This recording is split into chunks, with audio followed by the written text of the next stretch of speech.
under the report updates, we'll have a few other reports additional reports than those that are listed. Manager Miller will do the CEC report. I've attended the Wayzata Lake Effect Steering Committee meeting. I'll ask Manager Shackleton if he has a report on Meadowbrook. Managers Rodness and Blixt and I attended the MAUD annual meeting, and the Southwest Blake Road area Subcommittee of the Hanford Community Works. Thank you. Thank you. Is there anything else anyone wants to add to the agenda? Those in favor say aye. Aye. Opposed? Thank you. Under information items and correspondence, we have 4.1, which is foretaste of the approval of the 2006 audit engagement letter, and item 4.2, Ms. Mamayak, this is the Community Adaptation for Changing Landscapes and Climate handout, which is in our packet. I know you have additional information as well. Yes, thank you, President White, managers. You have the Community Adaptation Guide in your packet, but I thought I'd also provide you with a printed copy of the handout so you can see tactically how it looks and feels and how it opens up and displays the information. This handout is a deliverable from the study that was conducted in the Minnehaha Creek Watershed District that was funded by the National Oceanic and Atmospheric Administration. And this guide is a summary of that study presented in the form of the process that we followed, so people can follow the steps that are included in this guide in their assessing their own vulnerabilities and determining solutions to their own stormwater management issues. So as you know, the study was conducted in 2 district cities, the city of Victoria, a still developing city, and the city of Minneapolis in the Lake Hiawatha pipe shed, a fully built out environment. And so this guide is, as I said, a summary. So the front page of it really kind of lays the foundation for why we did the study, the changing weather patterns that we've been experiencing here in the upper Midwest, the mega rain events that we've had over the last 30 years, including the one in 2014 in Minneapolis. And then when you open up the document fully, you see steps 1 through 4, which illustrate the process that we went through, and then also the findings of the study throughout the 4 steps. So step 1 being identifying the problem, step 2 determining the vulnerabilities of the landscape that you're assessing, and then step 3 is really the heart of the adaptation planning process, where you convene stakeholders, members, community leaders, to investigate feasible options in their communities for adapting their stormwater management systems to climate change. And then step 4 was evaluating the risks and the costs of the different options. So on the back, well, as you fold over page 4, there's a definition page of 3 of the terms: community adaptation, low impact development, and green infrastructure. And then on the very back are the key findings from the study, basically saying, there's good news, more good news, and other news. Essentially, yes, our climate is changing, but there are options available for communities. And through a stakeholder-driven process, you can really identify the best options that fit your individual needs.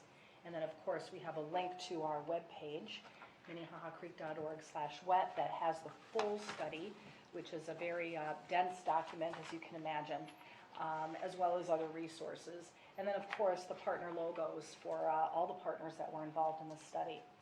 This handout was created as a collaborative process with the city of Minneapolis. Lois Eberhardt from their Stormwater Division was among the committee members that put this together. Kara Guerin, the city engineer for the city of Victoria. Leslie Yetka, our former education manager, who's now at the Minnesota Landscape Arboretum, a facility that's very interested in this topic. And we've been in discussions about potentially holding workshops at the Arboretum for people about planting for clean water and flood prevention. And then also Tricia Moore, who was a doctoral student at the U and helped with the study, also helped with the creation of this document. So We had a lot of great input in creating this and putting this together. And it's already been out in the community a little bit before I could get it to the board. Hot off the presses, it was available for our climate convening event that was at the Hopkins Eisenhower Center on November 12th. And then on December 1st, there was an event at the City of Minneapolis where actually another piece of this communication was unveiled. I'll talk about that in a minute. And then later on that week, we, also on December 1st, the Lakes and Rivers Summit, also at Eisenhower Community Center, there was an opportunity for us to show this as well to the attendees of the Lakes and Rivers Summit. And then later on that week, Michael Simpson, who's a co-principal investigator on this study, was in Minnesota for a couple of presentations, one here in the Twin Cities at UROC at the U of M, and then also up at Maud. He gave the keynote address and then also a day-long workshop on adaptation planning. And during that planning seminar, he featured this study among others. And this also was on display and available for attendees there as well. So it's already out there, so we're going to be issuing it next week in a news release and putting it on our website and making it available, and hopefully distributing it in the coming year in various venues. And as a companion to the guide, we have a video. Just had a question about Manager that. Blixt. Do you have, how many copies do we have of this printed? We printed about 500 so far, and anticipating that we would be distributing it on a wide basis to our communities. Okay, I just wondered if I could have 5 to 10 of them. Oh, yes, of course. Yeah, Okay, we can that would make be sure great. you can get those. And so as a companion to this, we have a video that was produced for us by Justin Hickman, who's the graphic designer who has worked on our signage and on our branding and our logo. And it is a drone video of all of or some of the damage that was incurred during the 2014 flood. And staff worked on it as well, putting together some facts that could be featured on the video. And it really is a nice companion piece to this, really sets the stage for the discussion. It was featured at a meeting of Minneapolis emergency officials on December 1st. And it was also displayed at the 2 events that I mentioned, the Lake and River Summit and also at the climate convening. So I'll play it for you now. It's only a little over 3 minutes.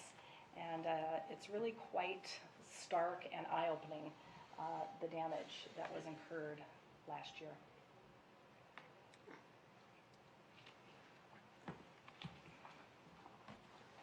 Did we get the pretty music too?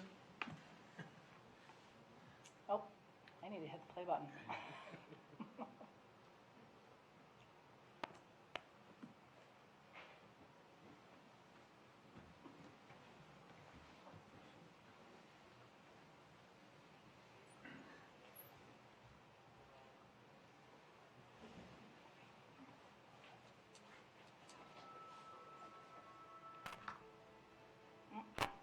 I don't know if it's going to play in the system. Where's your headphone jack? Oh, I see.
it's not the Mayon Yeah, Creek watershed. that's St. Paul.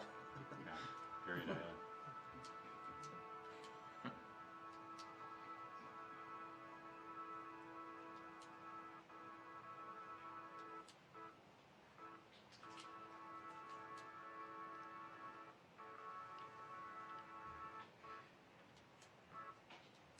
Okay.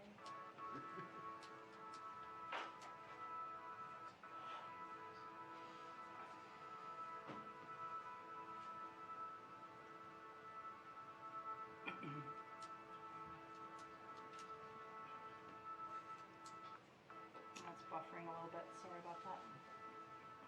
Did he fly down Repton Falls?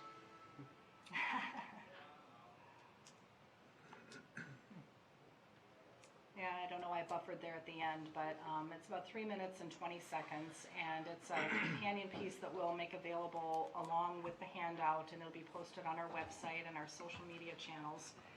And will be used in presentations as well, and in many venues. So It's really nice. Thank you I very want to make much. sure you have that. Thank you.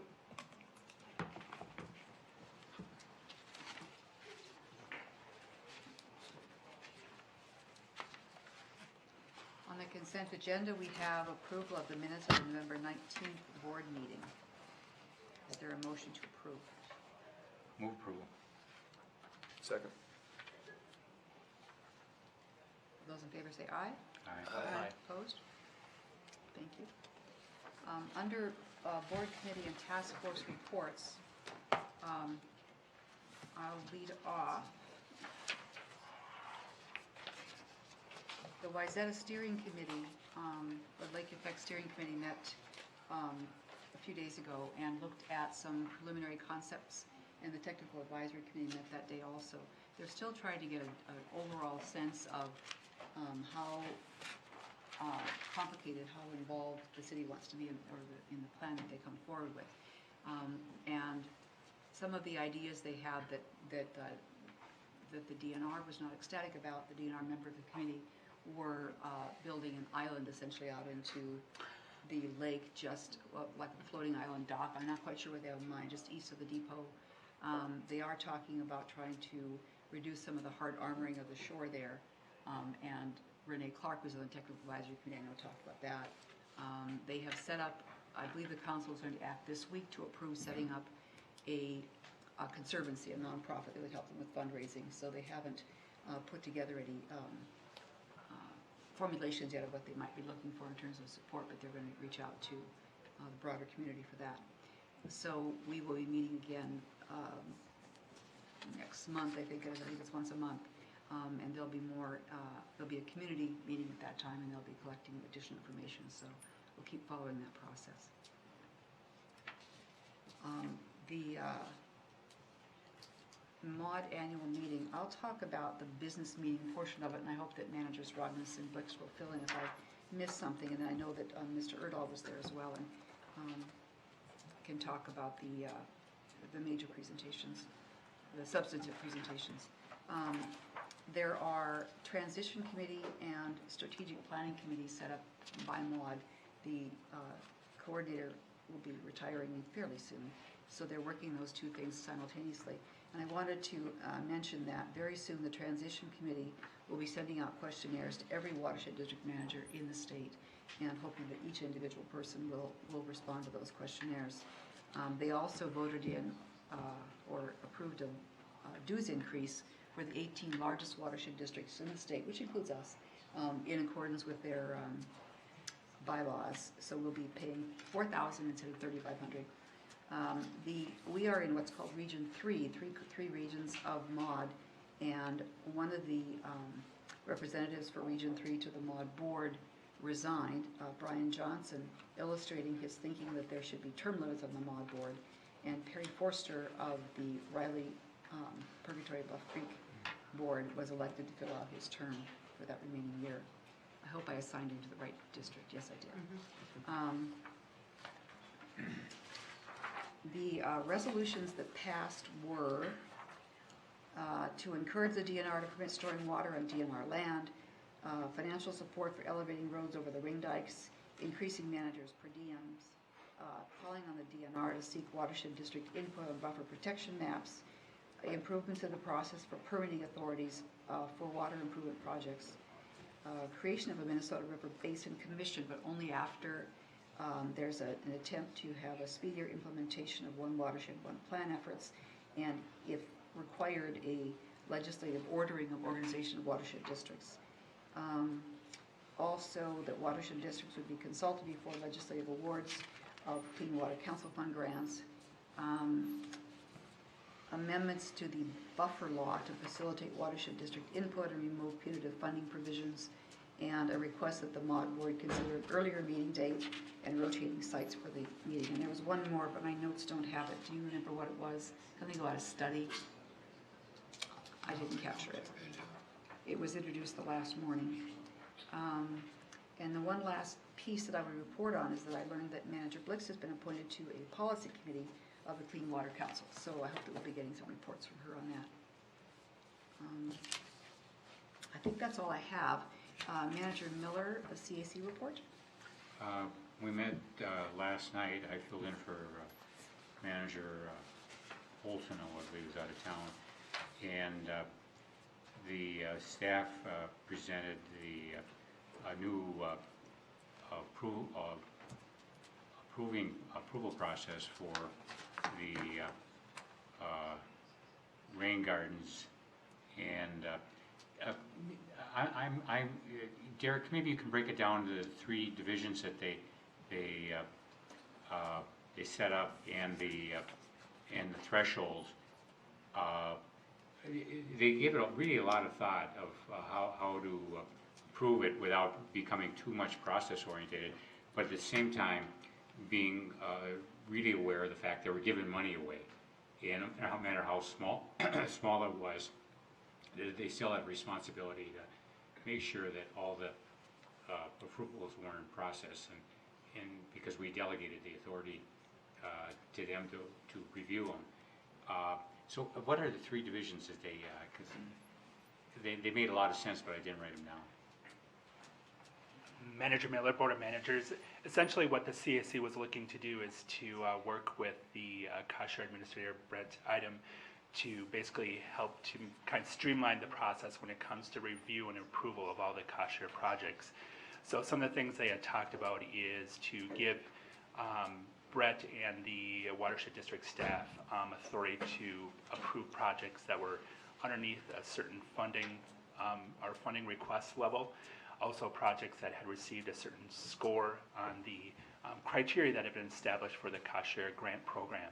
So basically allowing staff to kind of work through the review of some of those projects and still pass those by the CAC subcommittee that would still have an opportunity to have a chance to glance over them.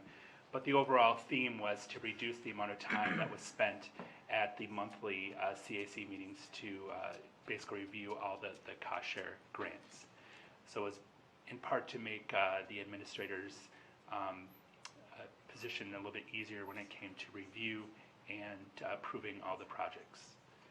And I might ask staff as well if I missed anything with that process. So. Chime in here.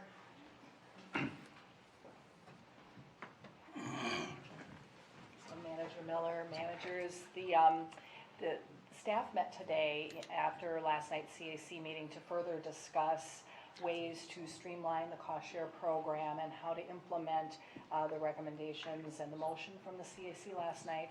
And so we will be bringing back to the CAC in January a fine-tuned and detailed recommendation for how to improve the efficiencies in the program and to help distribute workload and so on, and also to assist the CAC in letting it tackle other issues in addition to cost share projects, but still allow for that scrutiny and the accountability for the program as well. And so that will also then be coming to the board at the beginning of the year. And they're going to break down the cost share into 3 segments. Their household, community, and public works. Yes. With different schedules, so that the workload can be spread out throughout the year. That's right, Manager Miller. Managers, the cost share fund has been split into homeowner grant applicants and then community engagement projects, and then the green infrastructure projects, which would be more those water quality focused projects, while the first two are more focused on the education outcomes. And so those criteria were used this past year with great success. And so one of the recommendations from our cost share grant administrator is then to establish deadlines so that he can more efficiently focus on each individual group, as Manager Miller referred to. So the first quarter of the year would be focused on those community engagement and green infrastructure applicants. And then the second quarter would be homeowners, so a deadline of the end of June for the homeowner projects. So then he could focus on those at that time, get those processed. And then there would be a second deadline for those community engagement and green infrastructure grants in the fall. So there would be two deadlines essentially for those projects throughout the year. And then that would be more efficient for our cost share grant administrator to actually get the work done, bring the recommendations to the CAC, but then also allow these projects to be evaluated against each other so that you're not evaluating each project in a vacuum. There's actually a way to really prioritize them and really fund the best of the projects that come forward. And again, those details will be brought to the board at the beginning of the year. It sounds like a really good management approach, and also accountability, because there's everything, no matter how small it is going to be examined, and they'll give reports to the board, but we won't have to review all these little projects and everything. But the CAC will, and obviously the staff will too. But no grants will be given unless it's been reviewed by somebody other than the staff. That's correct. Or in addition to the staff, I had a better way of saying that. And I think that was pretty much the full meeting. A lot of discussion about that. And I just added an anecdotal observation about my neighbor has got I didn't know what he was doing when he started working. He's a young engineer at Braun Intertech. Yeah, Intertech. And working with night lights and everything, and little backhoes and Toro kind of backhoes, with all his buddies drinking beer all night, till 1 o'clock in the morning, and they were doing a rain garden. One of our fans. That's one way to get it done. It is very it's very complicated. I mean, the preparation, the digging and the preparation, and all the different soils have to put in and everything. I was really amazed with how many different materials they used and how much work it was. Really incredible.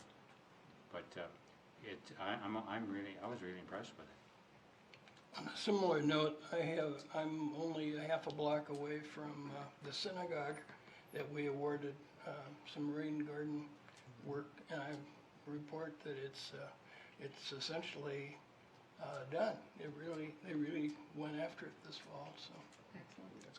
looks great. That's really a visible one too. Mm-hmm.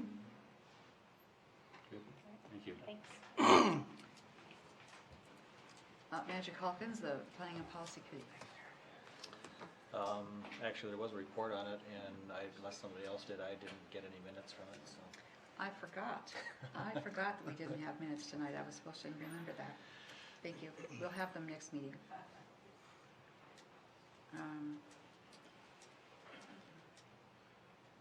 I neglected to ask whether you wanted to add anything to my report, knowing that Mr. Erdahl will talk about buffers and one watershed, one plan, but Yeah, it was impossible to ignore the buffers. It was the most controversial thing. But some of the other technical reports that were put together, presentations, were really quite interesting. I picked out of an array of 4 seminars, the most urban one, which was the the CHS field in St. Paul, the new baseball field. And it's pretty interesting, the content that it has for harvesting some water off an adjacent roof. They couldn't generate enough water within the stadium itself, but they took it off of the shed for the Green Line coming into St. Paul. Terminates right there at the ballpark. Wow. And so they took, I think maybe about half of that roof and redirected the drainage into the stadium and into a deep cistern. So it was a 27,000 gallon device, and it really is interesting how they were able to then get rid of using fresh water for flushing toilets and a lot of other sprinkler items as well. And so it was a very interesting presentation. I also saw a very interesting session on invasive carp. And this relates back to the Albert Lee, I don't know what the watershed is identified as. I guess it's the SRRWD, whatever that means.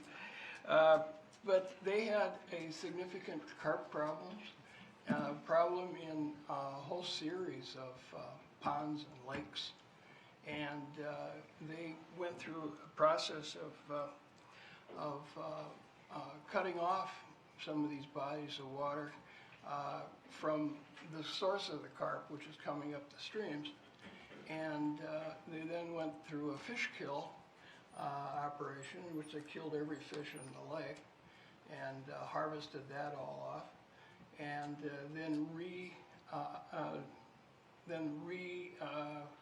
stocked that with game fish, and the game fish really thrived in the cleaner water, which was really a very interesting thing to see. So, you know, it might be something that we might consider in the future, depending on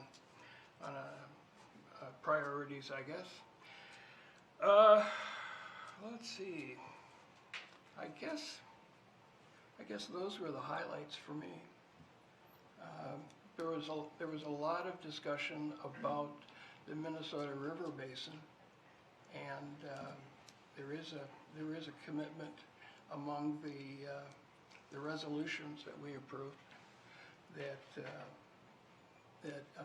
identifies a change in the management approach to going after that problem. There's a tremendous sediment load that's going to lodge itself in Lake Pepin in the near future. And to head that off, I think there's going to have to be a lot of money spent. Thank you, Manager Rognus. Did you want to add anything at this time, Manager West? No, thank you. I'm good.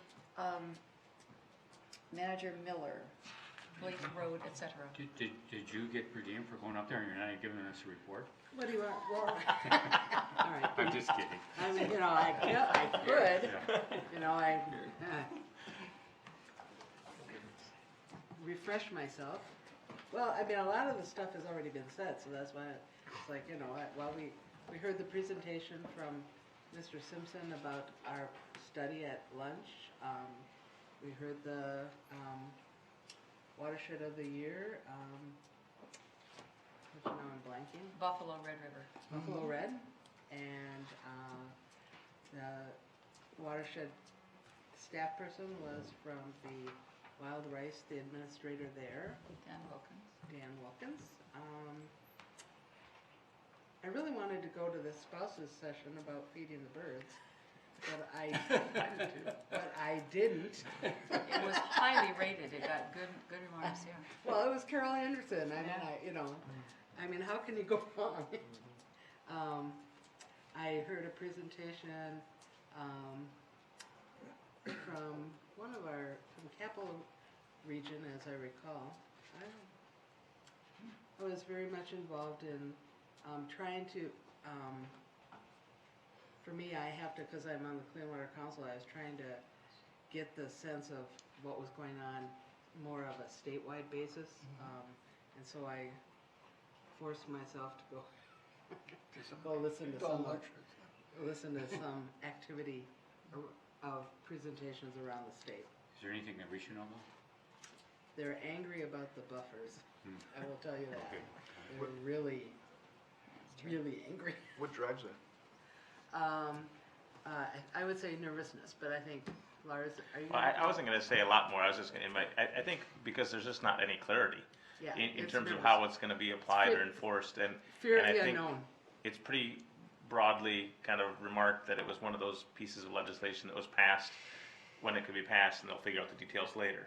And that kind of nervousness about what those details are and how are they going to be applied, what type of right-of-way next to some of the buffers will apply or not apply, who's responsible for that in some of the different areas and all those different things. So I think the nervousness is just not knowing who's deciding, what they're deciding, and when it will be decided. You know, and one of the things that isn't in the legislation that people are very nervous about is that it says that state money could be withheld if you don't implement. And so, when they don't know if they're going to be required to implement or not, and there's a lot of gray areas, it sounds like who's going to be required to do what yet. Yeah. And I think land that's in CRP can't be considered a buffer and vice versa, so some of those things are mutually exclusive, so a lot of that has to be kind of worked out. Sure. I call this full employment for lawyers. Yeah. Yeah. Job security for And lawyers. And mappers. And Oh, mappers. absolutely. Wow, there's gonna be a tremendous amount of money spent updating Cartography. the DNR's topography around these bodies of water. One thing that I didn't mention was, I don't recall the name of the project that won the Project of the Year award. Do you remember who that Yes, was? actually in the Buffalo Red Mm-hmm. watershed district, and it is, I've actually toured it, it's amazing. Grand Marais Creek or something like that. Yeah, it's, restoring like 9,000 acres of wetland Yeah. in the Red River Valley. It's amazing. What occurred to me watching the description of that was that we have a project that is every bit as impressive, I think, in its scope, and it's the Greenway. And we just really have to get that put together for next year. Yeah, and that was on the list of submissions, and we didn't make the finalist cut this year, but that, on one of the slides, you can see there's a couple different projects we had that were. Submitted every year. Yeah, we'll get there. Once we get everything from Knollwood to Meadowbrook. Meadowbrook, Three Diamond. but Meadowbrook, and we have some sort of a flyover of that area, I think we'll for sure win. Thank you very much. Manager Miller. The Hennepin County Board set up the Southwest LRT Community Works. Jan Callison is chairman of that group, and it's made up of all the cities along the line, plus the watershed district. And recognizing the opportunity for development along the line, and the greatest opportunity is at Blake Road, and probably the greatest need also, because of a whole bunch of different pressures over the years that the cities had on conflicting land uses, etc. she set up a subcommittee that she also chairs, in which the Mayor of Edina, Ann Mavity, a council member from St. Louis Park, and James, who is the woman from Hopkins, the city council member? Christy Hellerson. Yeah, myself and there's Bob Murphy, president of Japs Olson Printing, and a couple other business representatives. And that's it, isn't it? Yeah, that's it. Lewis Smith, I think you mentioned, is helping bring in the business investment community that's part of Southwest, and I did hear from him today that his meeting with Target Corporation went quite well, and it sounds like they'll have one of their development people at the table at these meetings as well. The purpose of the committee, the subcommittee, is to make sure that not only the interests of the Hennepin Rail Authority are met with the station issues, the concerns of the city of Hopkins, because it's located in there, but equally important is St. Louis Park and Edina, which is going to benefit from the water treatment, the new Lake Road that the county is putting in, and the connections between the three cities, and frankly, the contributions financially that through the tax base that St. Louis Park and Edina will make is bigger contribution than the city of Hopkins will make to any improvements there that are spread through the county or the watershed district. So the purpose of the committee is to assist in exploring all the opportunities and ensure that all the interests are met in with the selection of the development of our site, station site, and several other sites that they have identified. So we had a first meeting, and it was just kind of organizational and introduction, and one of the interesting things that we're just sitting there, and Ann Mavity, who is a very experienced person in nonprofit and housing and community issues, and not afraid to voice opinions, whether they're positive or negative, because she's respected. She said that any conflict with the watershed district that she's found in the last year and a half or 2 years is the fact that her staff isn't up to date with what we're proposing, and that she finds out more from talking to our staff than she does to her own staff about progressions of projects that they're working on. And she cited the Japs Olson project, which is pretty complicated because they had to do an annexation and zoning change and a whole bunch of variances. And we were on top of that through all the multifaceted elements there. And Jim Hovland, the mayor of Edina, said that it's such a pleasure working with a unit of government that's so cooperative. And I thought that was pretty good from, I didn't give him anything to say about it.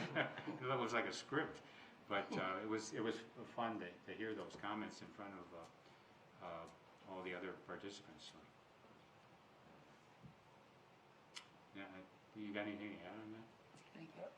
I think just to be fair to Councilmember Mavity, what I remember her saying was her major critique was sometimes we move so fast through projects that sometimes they have to rush to play catch up. Thank you very much. When will the committee meet again?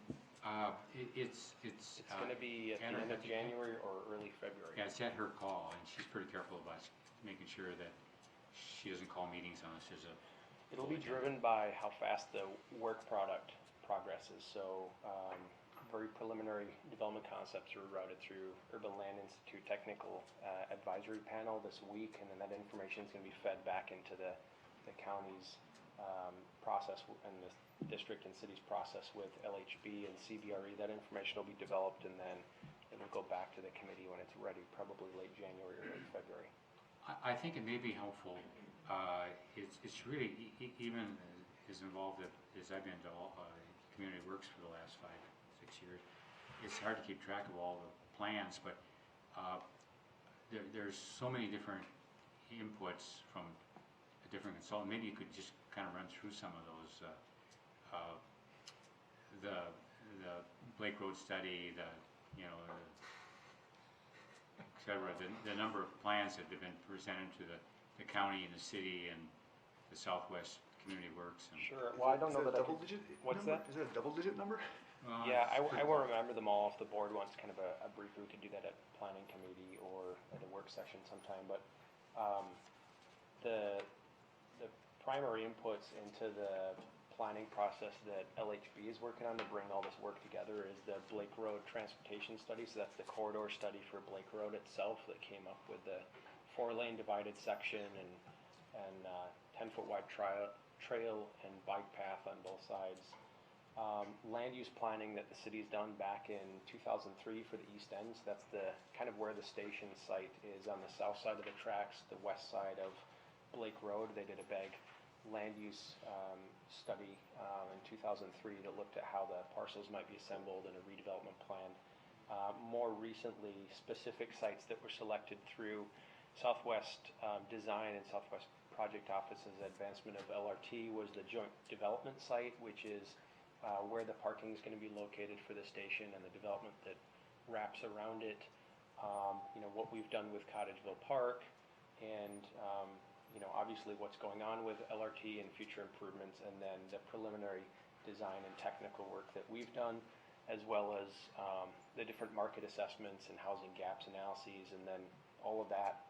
I think a lot of that was bundled up into what the county called the Transitional Station Area Action Plan, big several hundred-page document that shows all of the different layers of infrastructure investment that could happen in the corridor or already has happened. So it's pretty comprehensive, and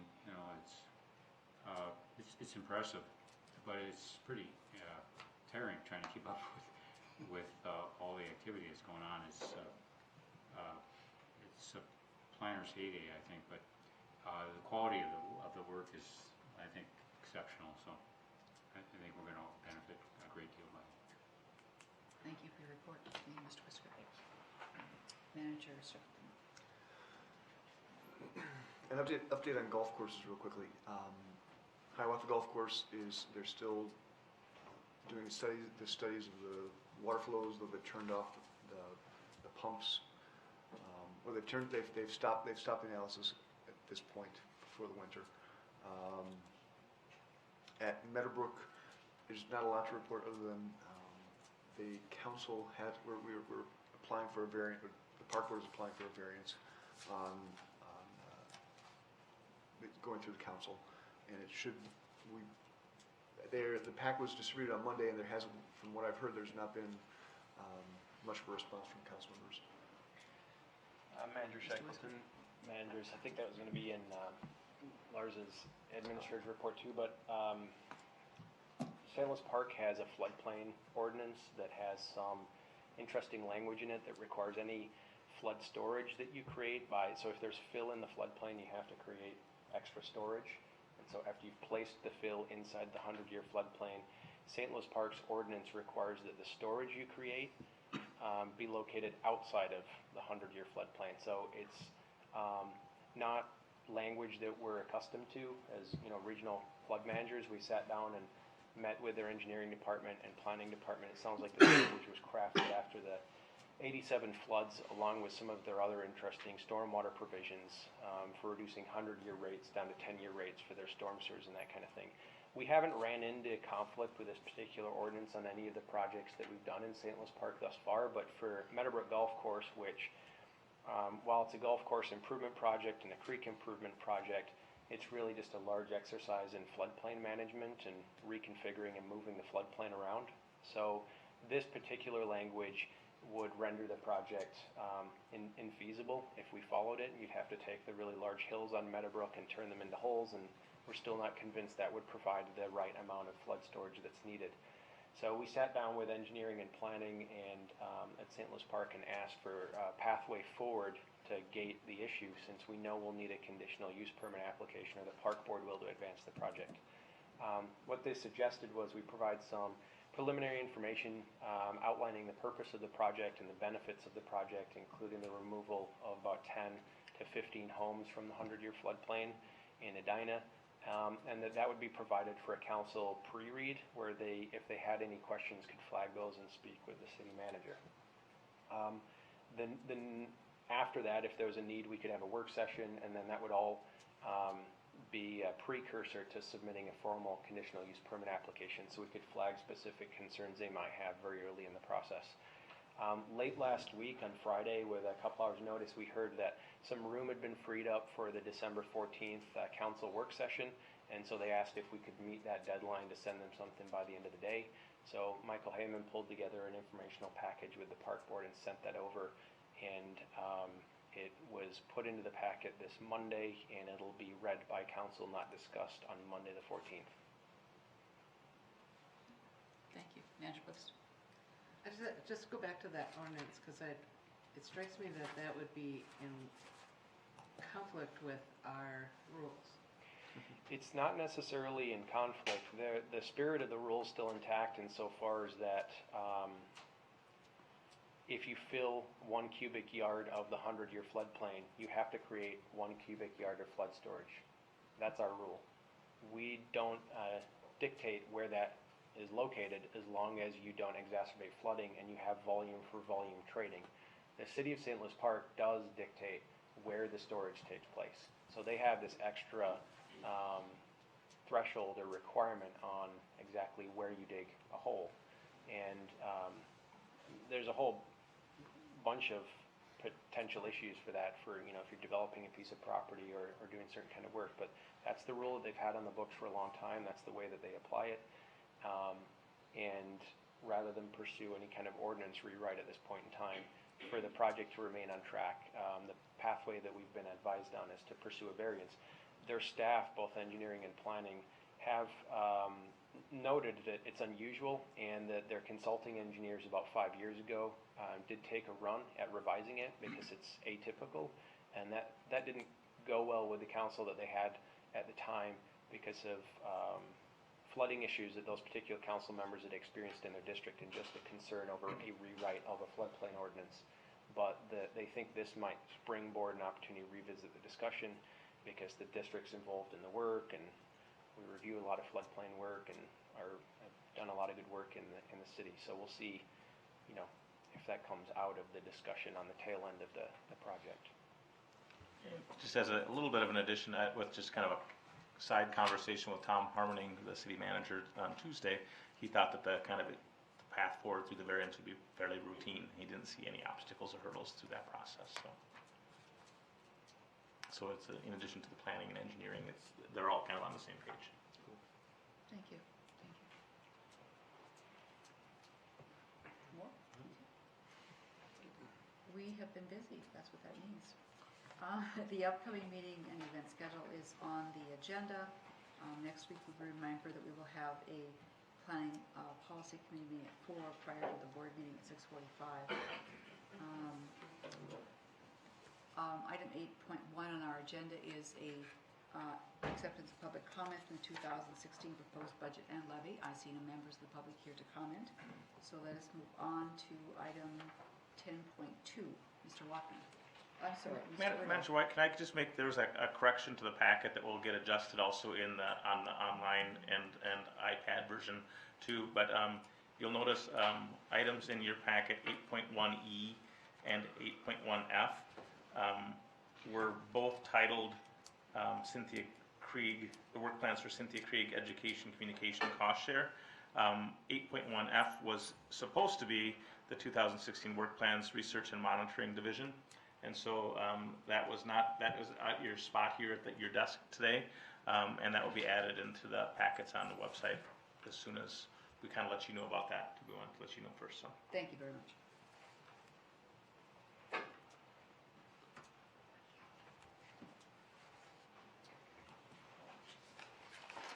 So you're going to get to keep your chair for a while this evening. Yes.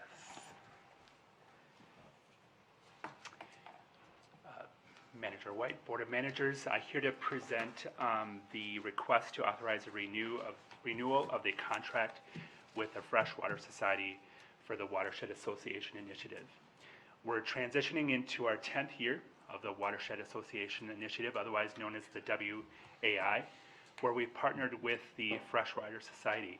At the November 5th Operations and Program Committee, I believe 6 of the 7 Board of Managers were able to hear a report from myself and Jen Cater. She is the new consultant with an employee of Freshwater Society who is working with us on the WAI. And we're very excited to have her on board with the work that she's been doing in the last few months. She's been out there networking with a lot of the lake associations, worked with her to hold the Lakes and Rivers Summit that we had last week. We had over 70 individuals attend that annual event. And so we're very pleased with the progress that we've seen with the WAI and with Ms. Cater joining us and supporting this initiative. So what we're requesting this evening is the authorization to renew the contract for the upcoming calendar year. So the contract from January through December 2016 for a total of $30,000. I'd happy to entertain any questions if you have any questions about the WAI at this time. Thank you. Before we be having discussion, is there a motion to approve this to advance it to the board consent agenda? Want to be for tonight? Move advancement to board consent agenda. Thank you. Is there a second? Second. Thank you. Questions for Mr. Luckner? All those in favor say aye. Aye. Thank you. Moving on to item 10.3.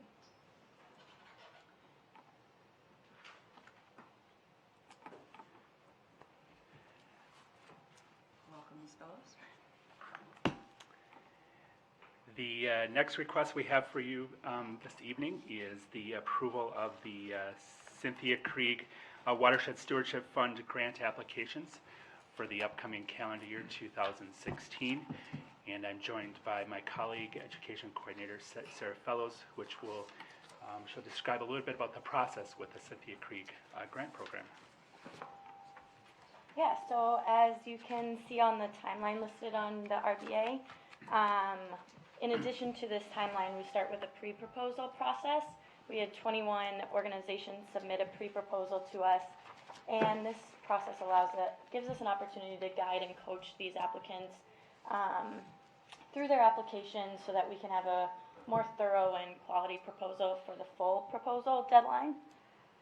We received 18 full proposals after that in October, and the staff then met to review these proposals. This is an important part to connect these projects with our district goals and our mission, and over 20 staff helped in this review process, both submitting written reviews and attending these meetings and discussions. And then the Cynthia Krieg CAC subcommittee met, took the staff reviews and made some recommendations which were then forwarded to the full CAC, and the CAC made some recommendations which are being presented to you here today. And as a note, this is a record number of applicants that we received for the Cynthia Krieg grant programs. We're very pleased by the level of interest that we received. So the 18 applications were requesting over $287,000 of funding support. Within our budget, we have $125,000 allotted for this grant program. Through work with the different review committees and especially the Citizen Advisory Committee, they recommended funding 13 projects and for a total funding request of $122,888. And so within the RBA, you see those 13 projects that were recommended for funding, and you also see a full description of all 18 projects with their summaries in terms of the amount of funding that they were had requested and how much was awarded. And so again, we're asking for support of the CAC's recommendations of those 13 projects at the recommended funding level of $122,888. Thank you. Before discussion, is there a motion to approve this or advance it to the board meeting consent agenda? So moved. Is there a second? Second. Questions or discussion? I have a question. I was at the CAC meeting the night that the committee's reports turned into the CAC's recommendations. And a lot of the reduction from 280,000 to 125 was because parts of the request maybe weren't directly related to our goals or the purpose of the grant. That's an accurate memory. So that Right. it wasn't like we had 287 that would have qualified. That was just the application amount. The total, Manager White, the total amount that was requested from all 18 applications was over $287,000. So through part of the review process with the staff and the CSE, we have an evaluation form that all individuals are asked to kind of weight the applications on. So we look at their level of education and outreach that they have within their application, the amount of collaboration they have with other partners, and also their innovation. You know, is this a project that is new and innovative and can bring some new ideas to the table? And so as a result of that review process, that's how they kind of went through and selected those 13 individual projects. And even within those 13 projects, we did a real thorough analysis of all their budgets and went line item by line item to make sure that we funded the specific items that did match our interests and our goals of the watershed district. Thank you. Manager Blixt? My question is about, for the projects that didn't get the full funding that they requested, but partial funding, how are we assured that they're actually going to be able to complete the project as proposed? Manager Blix, Board of Managers. You know, part of that review process as we are going through those line items, we are looking at, you know, the projects as a whole, and we're hoping that those projects still can continue with that reduced funding levels. There is the chance that an applicant may refuse or choose to turn down funding because they may see that fund, it may not work to carry their projects forward, which is always, you know, a possibility. But we did again do a thorough analysis of their full budgets and recognizing that some of these initiatives had other funding streams as well, and try to, you know, kind of do a thorough process and work through it that way. Thank you. Manager Shackleton? I'll say, just in looking over the applications, one of them would have been placed in Park Board waters, and the Park Board refused to allow that to occur. And another one was a neighborhood newspaper who wanted $5,000 to run an essay contest from the high schools. It's just like, it seemed like that was par for the course for a community newspaper. Other comments or questions? All those in favor say aye. Aye. Opposed? Thank you. Item 10.4, CAC 2016 appointments. Mr. Locken.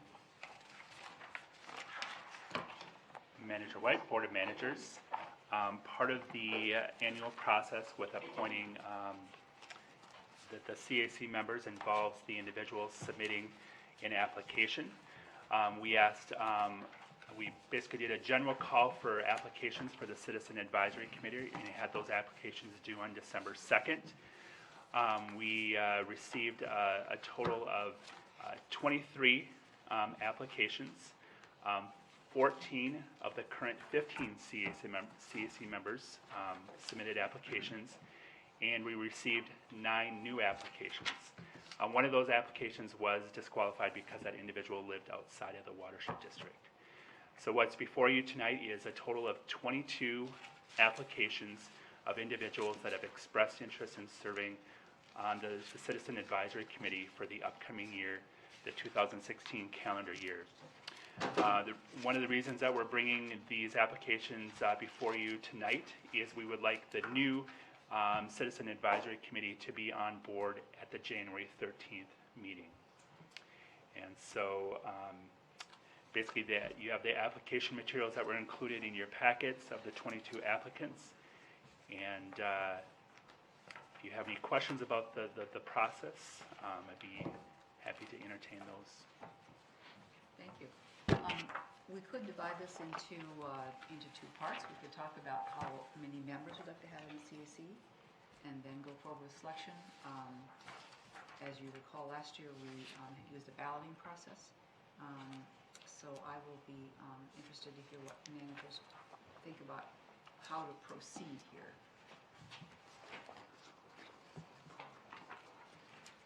There was a 15-member CAC this year. We had a quorum at every meeting, all 12 months. Manager Miller. I'd like your impression about the size. 'Cause Manager Miller, Board of Managers, so the question was in regarding to the size of the Citizen Advisory Committee. Last year, when I came on board with the Watershed District, I did have the opportunity to do an assessment of the other CACs across the metro area. Basically, upon the assessment, which was included in your packet, the size of the CACs ranged from, I think, roughly 8 individuals up to 23. And so there was a wide range. The average was right around 15 individuals. You know, in terms of size, you know, as the staff liaison, you know, this year especially, the attendance has been great. You know, as was mentioned, we've had a quorum at all meetings. I would say generally there was at least 10 of the 15 members present at all meetings. And so great participation and very engaged group this year. And at the same time, I would still welcome new blood to be added to the mix. But I'll leave that, you know, in your hands in terms of making the decision. Thank you. arbitrarily move that we appoint 17 members to the CAC. Is there a second to Manager Miller's motion? Needs more discussion, apparently. I'd second it. Okay, it's seconded. I think if you get too big, you know, people don't get engaged enough. But with all the attention that, you know, with these new applicants, I think we could increase it a little bit without minimizing everybody's opportunity to participate. It's an odd number, which is a good thing for the committee. Other thoughts? Shall we vote on that? All those in favor say aye. Aye. Opposed? Motion carries. And then the next question is about which candidates, which 17 you would choose. I thank you for the spreadsheet, Mr. Lochner, with the summary of the application information. I appreciated that. Is there any manager who wants to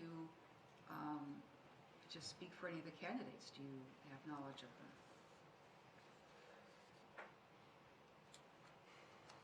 Me neither. I'd be inclined to kind of start with the people that have been on there the last year and kind of move from there. I haven't thought long and hard about this, but they were really engaged and did seem to do good work this year.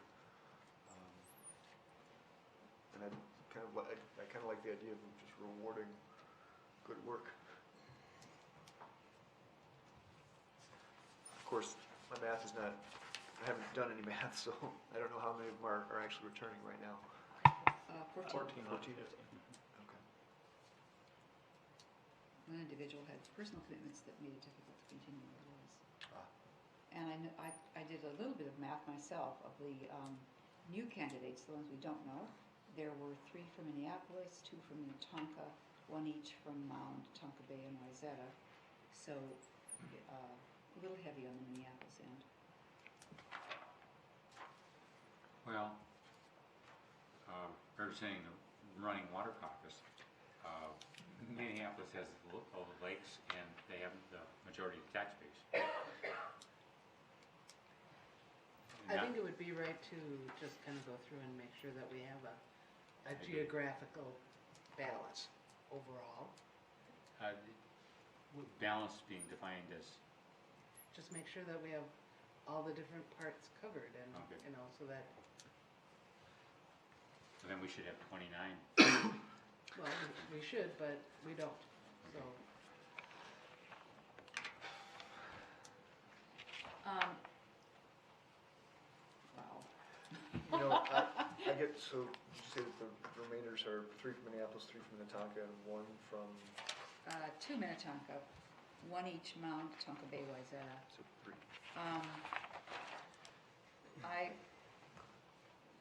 I could just, Mr. Holtman, Just had one comment. The statute doesn't say very much about the makeup, but it says that you should endeavor to include a representative of a sporting organization and a representative of a farm organization. true.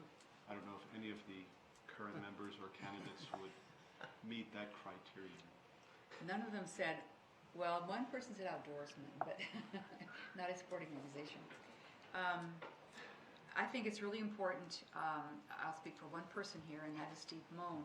He's the sole Carver County voice on this board, and I think that's important. But I agree with Manager Shackleton, they've been a great cohesive group this year.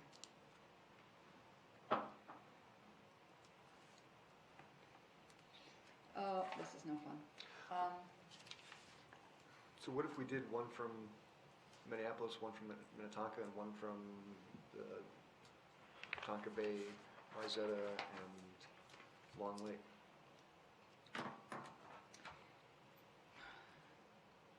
I mean, just to be really arbitrary. I noticed though, some didn't have a lot of water experience or background, but I think that would be a good attribute to have.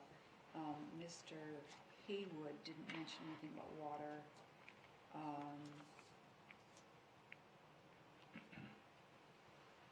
Dr. Cromer didn't mention anything about water.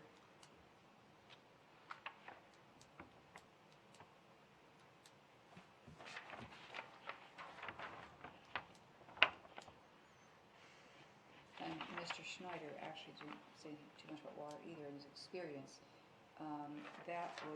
That's Mound, Wayzata, Tonka Bay.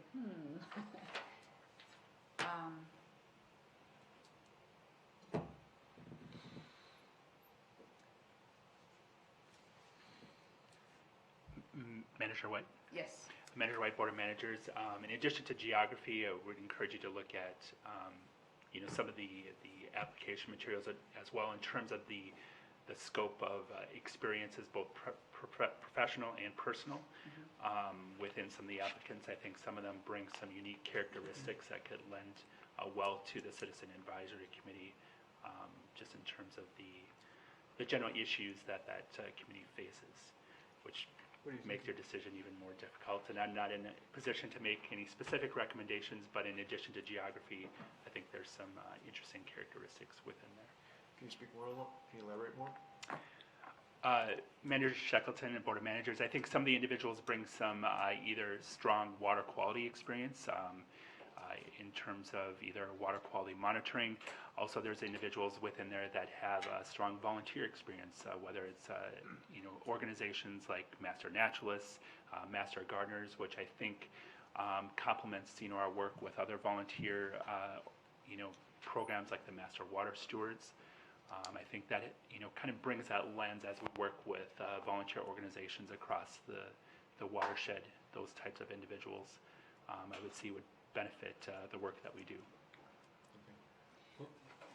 To move things along, I'll move that we reappoint all the existing members.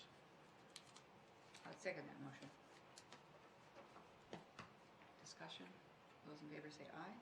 Aye. Opposed? So then we need to select an additional 3, and we could use I wrote in the ballot, we could use this ballot and the top 3 vote getters would be the new members. Any thoughts? I'll make a motion then. I would like just a little more time to just refresh my memory on names to what I read in the spreadsheet, because I did look through everybody, but trying to remember the background to the name. Sure. It's a lot of data. Trying to get my agenda here.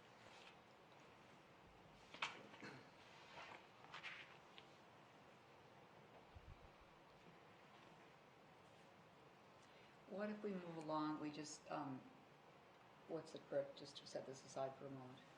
Lay it on the table. That isn't tabling.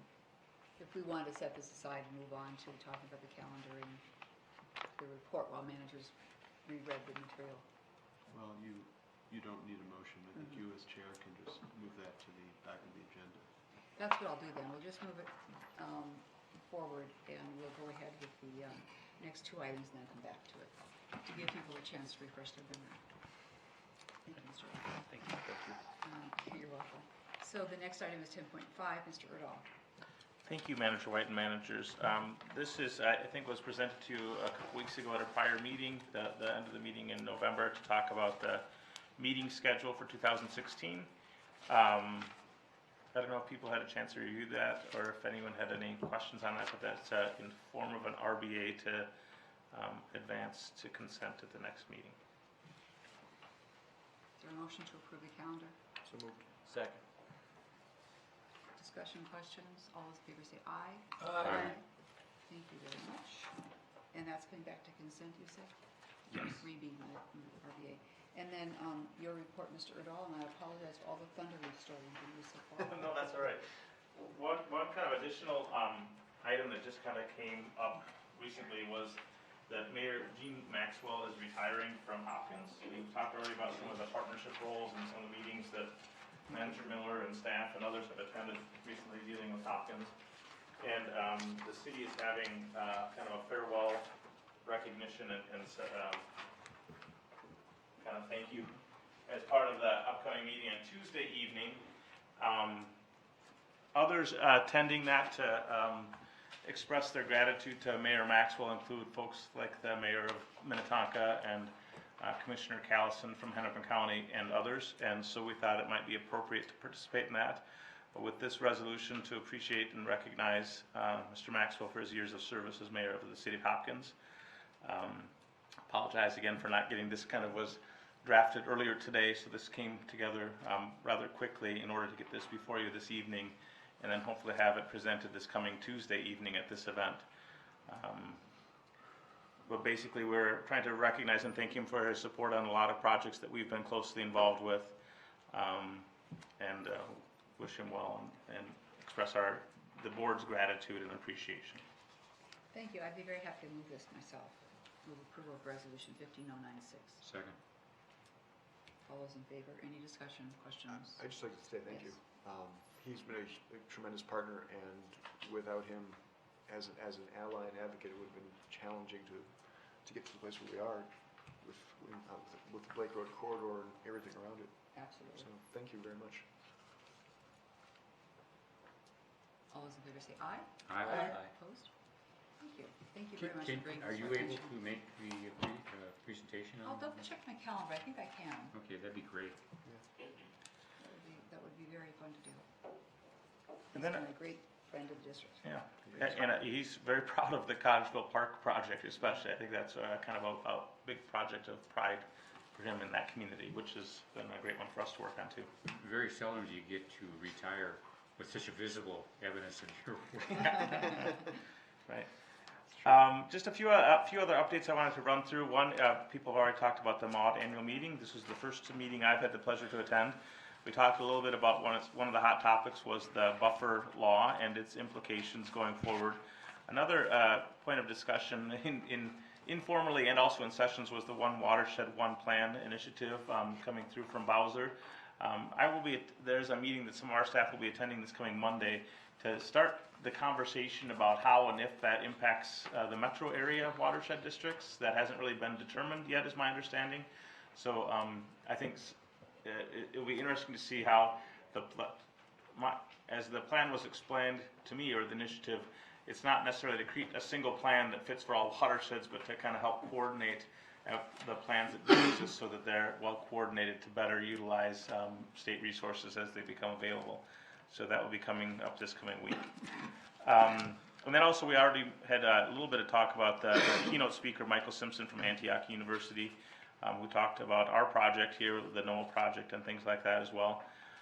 And then also the future strategies and transitions for MAUD, which will be, I think, interesting to see how that develops going forward with kind of the balance of rural and metropolitan projects and all those different types of things. It's very different issues in different parts of the state that need to be considered.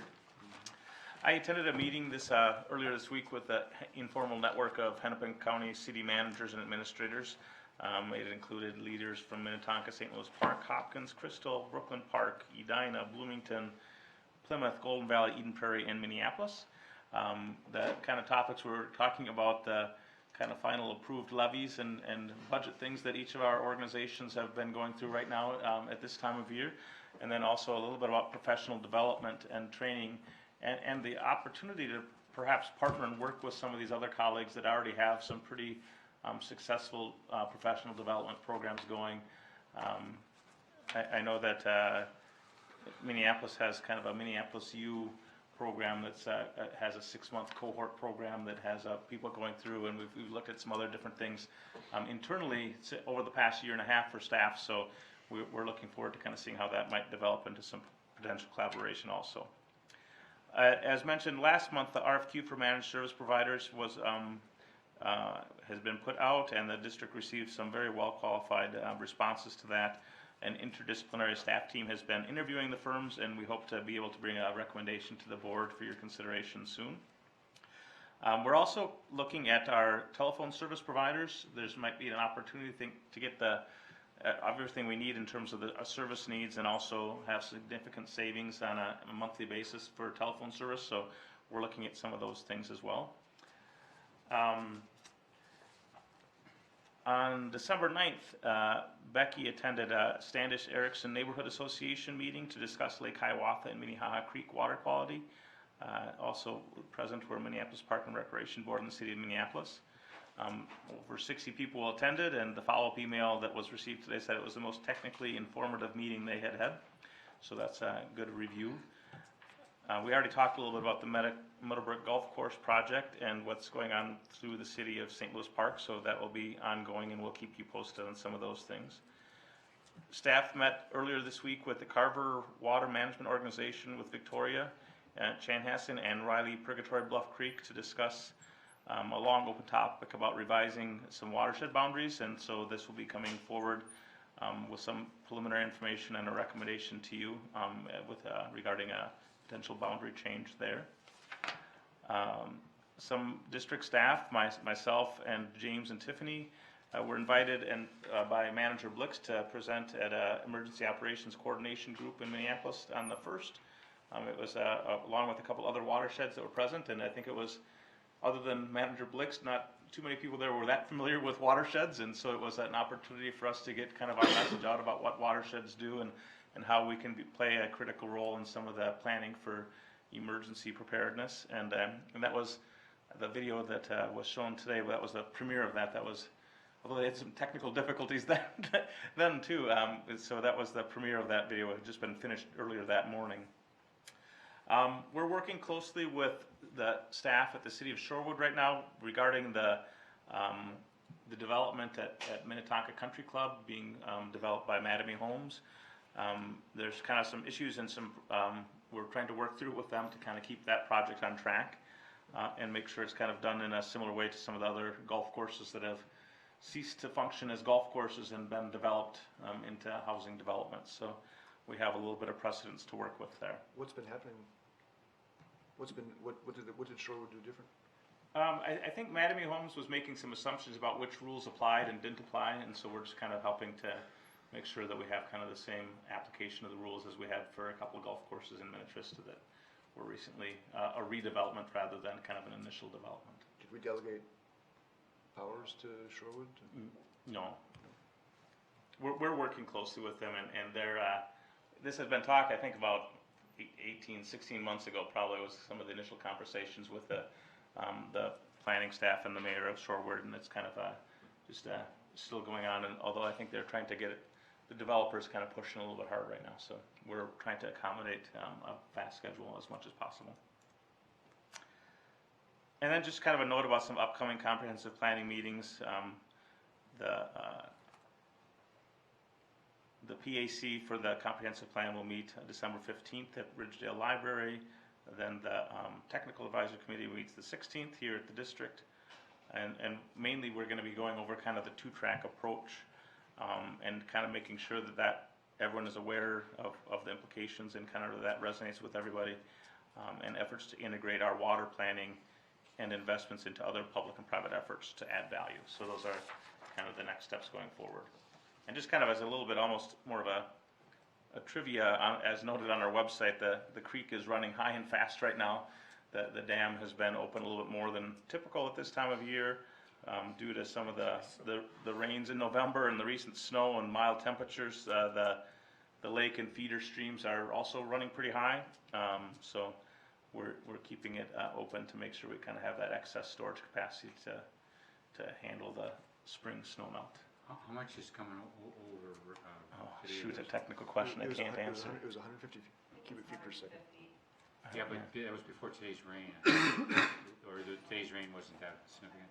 Well, Like, they sure. adjust the dam daily depending on rainfall and how the lake elevation is changing, so, I know that they were out and modified the dam today and posted 150, so they'll be looking at it again tomorrow.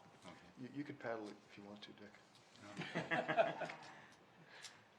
And that's one of those nice things, that is kind of a question Could we be get a time frequently, and to it's fail. right there on our website, so it's kind of a nice feature on the Did you website. see where the owner of Thank you, Mr. Northeast Rebel. died? I'm not cutting you off. Kayaking. No, that's all. I've done Okay, this thank you. before, Yep. so. All right, Chili. returning to the CAC, as I recall, we used ballots last year. You asked us, or whoever was here from council asked us to initial them. So if everyone would hand their ballots across, we can ask Mr. Holtman to be our secretary. That's not the right word. Count the ballots and see which three are the highest votes. For each voting for three. How many? Each vote for three. Thank you for the question, Mr. Holtman. How do we indicate? I checked. I've been swimming around with it already, I so know, it's messed up. I circled, Okay. hashed it, and checked it, just to Okay. make it clear which. No hanging chads. Yes, disconnect your chats, please. No hanging chad.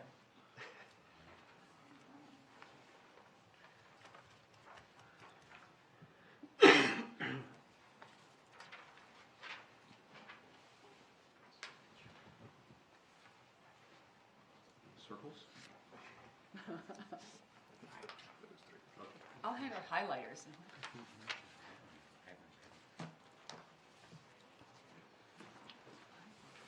Well, I don't know that it matters. I voted that one.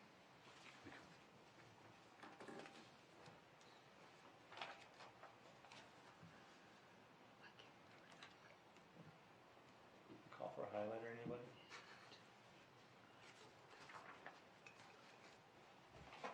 Doing that, Tom. No, this is good. You don't need a highlighter.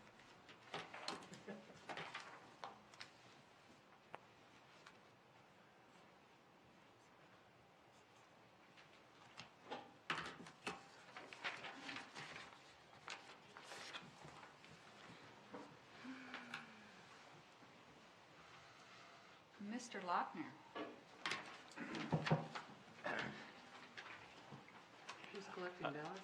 President White, Board of Managers, as you're working through this process, I would definitely be open to suggestions as we look at future years. With the application, we have, a series of questions to get to know the applicants.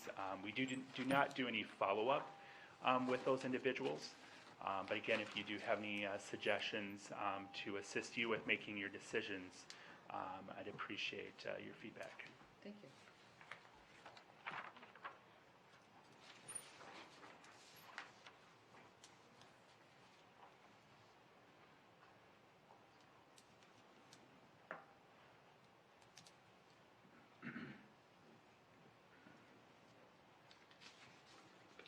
Ranked choice voting.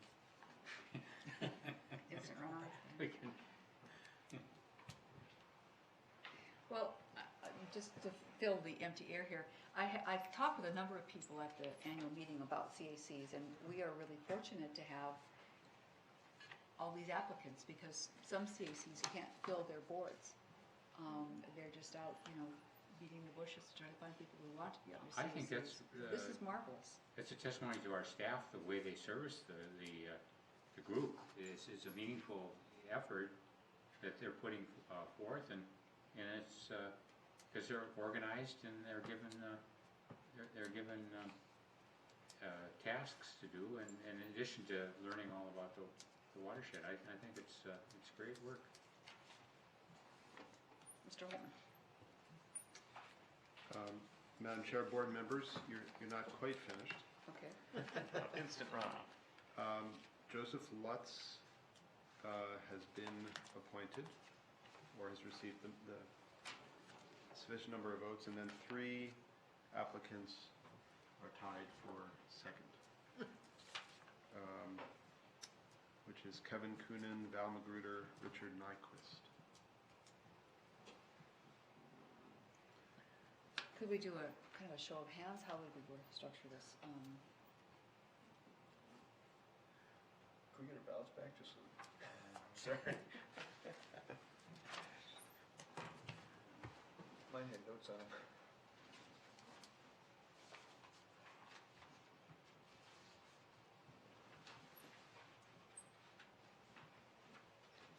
So this time, vote for 2 of those 3.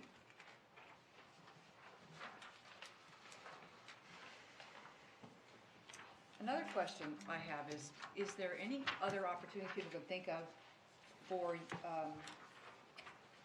involving those candidates who weren't selected? Looking for recruits for master water stewards, right? Manager White, Board of Managers, we do have a variety of other volunteer experiences within the watershed district. There is the Master Richard Water Stewards Nyquist. Program. If these individuals have expressed, serving on the Citizen Advisory Committee, they might be able to take that next step to be involved with the Master Water Stewards Program, or other, smaller scale volunteer opportunities such as our annual cleanup.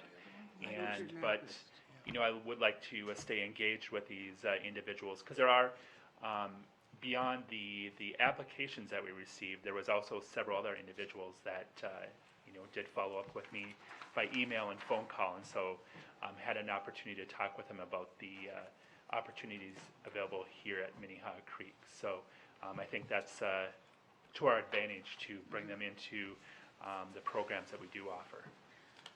I think you had me signing thank you letters last year, and it certainly would be, I'd be happy to participate in any way to make sure that they know that they want to do volunteer work. Manager White, Board of Managers, I will be preparing a thank you letter on behalf of the Board of Managers to the 15 individuals that did serve on the CAC for the 2015 calendar year. Thank you. We should you should also send letters thanking those that applied, That's what I meant, yeah. Yeah.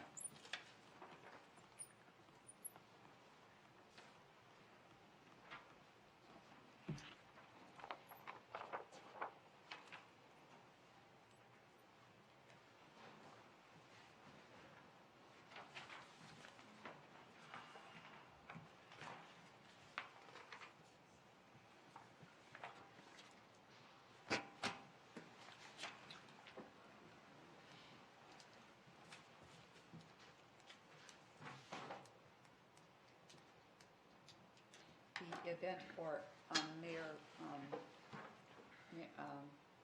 Maxwell is the same time as the Master Water Stewards end of year program.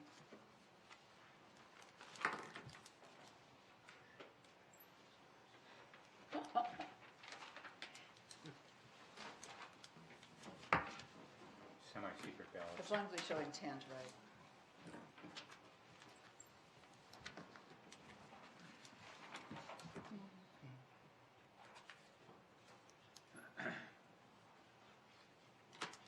And the Oscar goes to?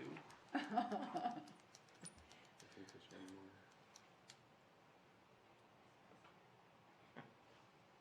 I was at a planning meeting today where we had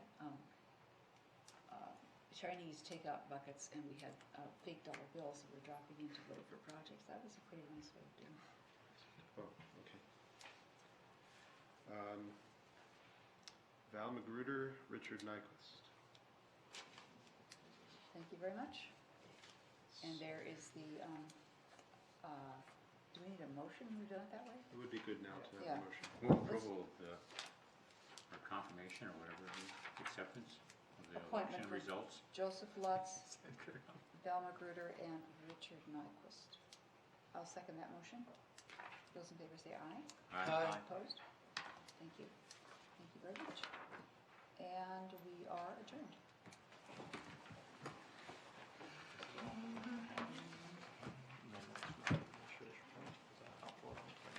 I wrote down. Okay.